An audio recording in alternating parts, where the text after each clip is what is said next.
Today I am taking a very simple and useful topic which has been asked in the examination. The use of unless in place of if.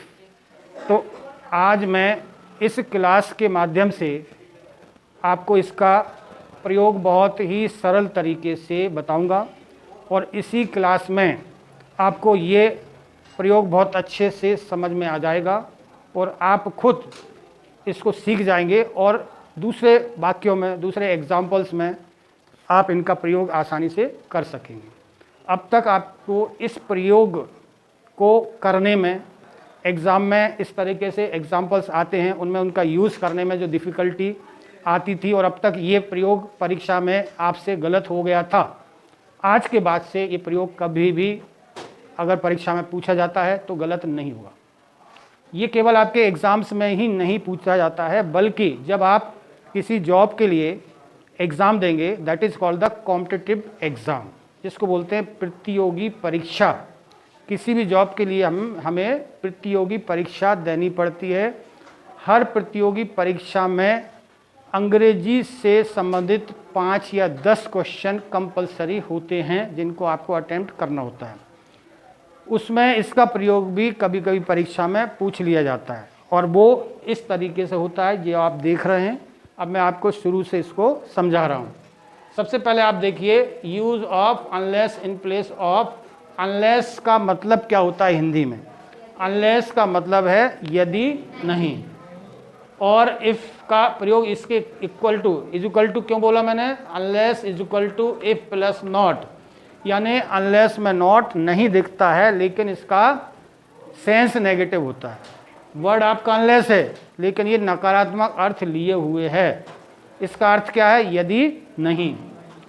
Equal to किसको होता है? Unless is equal to if plus not. इसका अर्थ है if का यदि और not का नहीं। यहाँ आपको इफ के साथ में नॉट आपको दिखेगा। अब फर्स्ट एग्जांपल देखिए, if you do not work hard you can not पास। यदि आप कठिन परिश्रम नहीं करते हैं तो आप पास नहीं हो सकते। ये एग्जाम्पल परीक्षा में आया और इसका जो है किस में आएगा? ये do as directed. Do as directed का मतलब है निर्देश अनुसार करो। डू माने करो, एज माने जैसा, डायरेक्टेड माने निर्देश दिया है, यानी निर्देश अनुसार करो। उसके अंतर्गत ये एग्जाम्पल आता है और इसका निर्देश क्या रहता है? Use unless in place of if.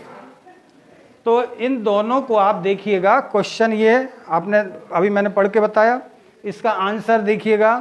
केवल उसके आंसर को बड़े ध्यान पूर्वक देखें।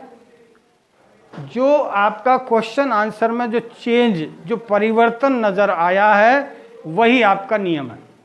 क्या परिवर्तन आया? इफ के स्थान पर रख दिया, लिखा भी है use unless in place of. In place of मतलब के स्थान पर। किसके स्थान पर? क्या रखना है? अनलेस। तो इफ के स्थान पर अनलेस रख दिया। सब्जेक्ट जो था वो आपका सब्जेक्ट हो गया। अब क्या करना है? चूंकि इसमें नेगेटिव सेंस है, नकारात्मक अर्थ है, तो अब हमें उत्तर लिखते समय इस डू नॉट की आवश्यकता नहीं है कि जो डू नॉट का अर्थ है नकारात्मकता, वो इस अनलेस में ऑटोमेटिक शामिल हो चुकी है। तो अनलेस का जब यूज़ करेंगे हम उस वाक्य को अफर्मेटिव बना देंगे, यानी सकारात्मक बना देंगे। तो अब क्या हो गया? Unless you work hard you can not पास। दूसरे वाक्य में कोई परिवर्तन नहीं करेंगे। Clear? Next example, if he does not work hard he can not पास।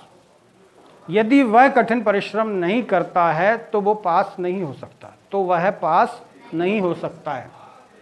इसमें भी देखिएगा क्या हुआ? इफ के स्थान पर सब्जेक्ट जो था वही है।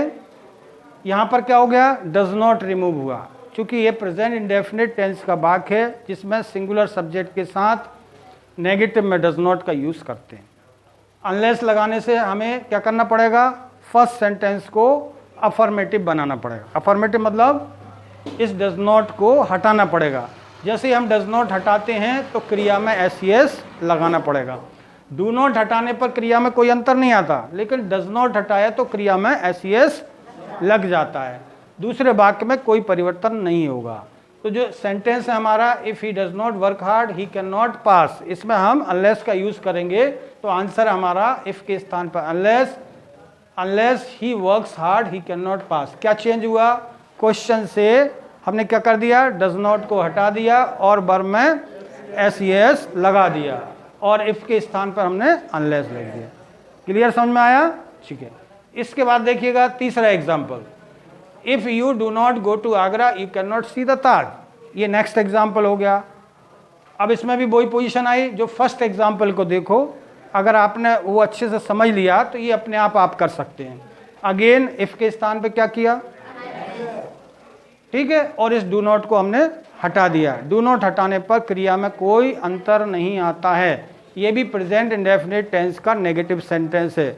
जब भी हम डू नॉट हटाएंगे क्रिया में कोई परिवर्तन नहीं होगा। तो हमने क्या किया, इफ के स्थान पर अनलेस लगाया, इस डू नॉट को हटाया, तो क्या सेंटेंस बन गया, unless you go to Agra you can not see the Taj. दूसरे वाक्य में कोई परिवर्तन नहीं करना, ठीक है।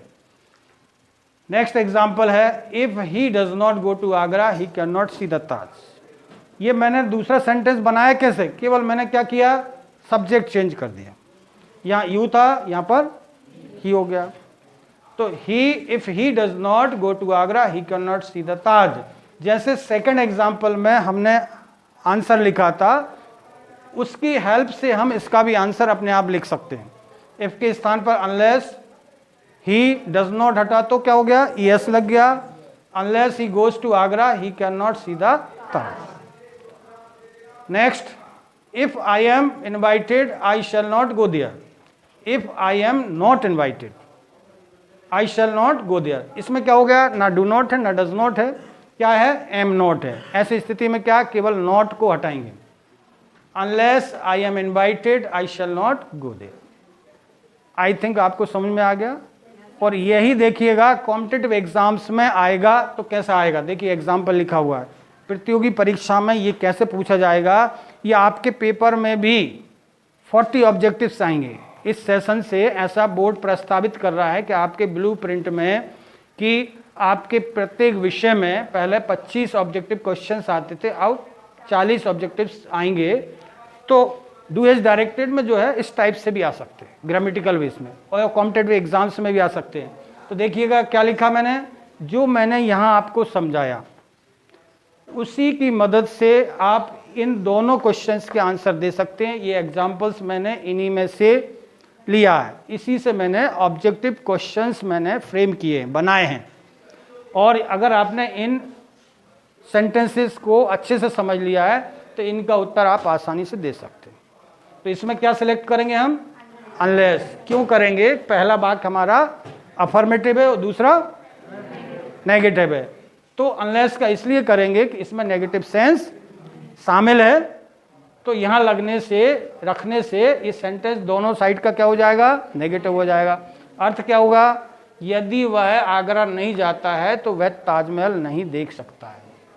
इसी पे दूसरा ऑब्जेक्टिव क्वेश्चन मैंने फ्रेम किया है, you fill in the blank, you do not work hard you can not pass. अब आपको दिख रहा है दोनों सेंटेंस कैसे दिख रहे हैं, तब आप अनलेस रखेंगे कि या इफ रखेंगे, इफ रखेंगे। तो if you do not work hard you can not पास, यदि आप कठिन परिश्रम नहीं करते हैं तो आप पास नहीं हो सकते। अच्छे से समझ में आ गया होगा। इससे हमें दोनों चीज़ें सीखने मिलेगी। क्या सीखने मिलेगी, एक तो एक सेंटेंस की मदद से ही अनेक सेंटेंस बनाना सीख जाएंगे और उनमें आप अनलेस का प्रयोग करना सीख जाएंगे। तो ये आप प्रयोग कभी भी जीवन में नहीं भूल पाएंगे, क्योंकि कॉलेज में भी ग्रामर जहाँ आएगी इंग्लिश की, वहाँ डू एज डायरेक्टेड में या फिल इन द ब्लैंक्स में ये अक्सर पूछा जाता है। और दैनिक दिनचर्या में भी अगर आप इसका यूज़ करना चाहें तो कर सकते हैं। कंडीशन है, फॉर एग्जाम्पल, यदि आप मेरी मदद करते हैं तो मैं आपकी मदद करूंगा, यदि आप मेरी मदद नहीं करते हैं तो मैं आपकी मदद नहीं करूंगा। तो इसको कैसे बोलेंगे, if you help me I will help you, if you do not help me I will not help you. Okay, clear? So I think you understood this topic very well. Thank you for attending this class. I hope you will learn a lot. So keep studying, keep learning. Thank you.